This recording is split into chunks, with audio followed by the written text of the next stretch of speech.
Hello, alo mengala ba amplifier knowledge ရမှာကျူဆိုပါတယ်ဗျ။ USA 50 အင်ရှည်လေးနဲ့မိတ်ဆက်ပေးမယ်ပေါ့နော်။တော့ USA ထဲမှာတော့ body အိမ်ကိုအရှည်ဆုံးအမ်ဖြစ်ပါတယ်။ဒါနောက်ဆုံးဝင်တဲ့ USA ပါ။သူကတော့ကျွန်တော်ပြီးခဲ့တဲ့40 50တော့ရှင်းပြတဲ့ပတ်လန်းတိုင်းပါပဲဗျ။ကျွန်တော်တို့ Beta 3 T3000 MBE 3000တို့ရဲ့ပတ်လန်းနေနဲ့တူပါတယ်အခြေခံပတ်လန်းပေါ့နော်။အဲ့ဒါကိုမှသူကကျွန်တော်ကလပ်အိတ်နဲ့မောင်းတာပေါ့။ကိုယ်တွေနှစ်လိုင်းနဲ့မောင်းတော့ကလပ်အိတ်ဖြစ်သွားတာပါ။ဒါပဲကွာတာပါ။ကျန်တဲ့ပတ်လန်းအလုံးတူပါတယ်ဗျ။ပါဝါအရေးအတွက်တွေများသွားတယ်။ဆိုတော့ကကျွန်တော်ဒီဘက်မှာပါဝါ၄လုံးရှိတယ်။ဒီပါဝါ၄လုံးကဘိုးတွေကိုမောင်းတဲ့အပိုင်းမှာကျွန်တော်အဖီးနဲ့မဟုတ်ဘူးပေါ့နော်။ကျွန်တော်ပါဝါကိုပါဝါနဲ့ပဲဘိုးတွေကိုပြန်မောင်းတယ်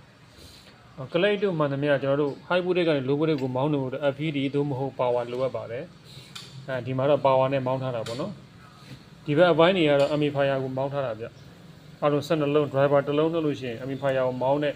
အရေးတော့က17လုံးရှိတယ်။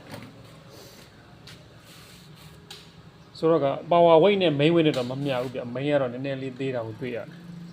။ main ampere မပြည့်ဘူးပေါ့နော်။တို့ချုပ်ညီငယ်တွေက power တွေအများကြီးအိမ်ကလည်းရှည်တော့တူအောင်မောင်းလို့ရလားဆိုပြီးတော့မေးတဲ့ညီငယ်များပေါ့နော်တူအောင်ကမောင်းမယ်ဆိုလို့ရှိရင်တော့ကျွန်တော်မောင်းနိုင်ပါတယ်တကယ်တမ်းကျတော့မောင်းလို့အဆင်မပြေနိုင်ပါဘူး main weight ကလည်းသေးတယ်ပေါ့နော်15လက်မလောက်ဆိုတော့မစိုးပါဘူး15လက်မဆိုတော့တစ်ဖက်၄လုံးတူအောင်မောင်းမယ်ဆိုမောင်းနိုင်တယ်18တစ်ဖက်၄လုံးမောင်းဖို့တော့မဖြစ်နိုင်ပါဘူး weight အရင်နည်းပါတယ် transformer weight နည်းတယ်ပေါ့နော်ဝါမပြည့်ဆိုတော့ကသူ့ရဲ့ကျွန်တော်တို့ wiring system ဆိုလို့ရှိရင်လည်းပဲလုံလောက်တဲ့ ampere တွေကိုမရနိုင်ဘူးပေါ့နော် socket တွေခဏခဏပြဿနာတက်တယ်ဒါလေးကိုလည်းကျွန်တော်တို့သိရှိထားဖို့လိုအပ်ပါတယ် diode ဆိုလို့ရှိရင်လည်းပဲကျွန်တော်တို့ဒီမှာ10 ampere diode နှလုံးပဲသုံးထားတာတွေ့ရတယ်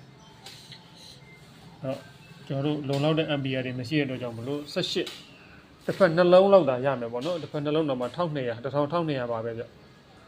ဒါတော့တကယ်ဝိတ်ပြေမောင်းမယ်ဆိုလို့ရှိရင်နည်းနည်းလေးပြော့တဲ့ထဲမှာပါပါတယ်ကျွန်တော်မစ်လော်တွေမောင်းမယ်ဆိုတော့ကောင်းပါတယ်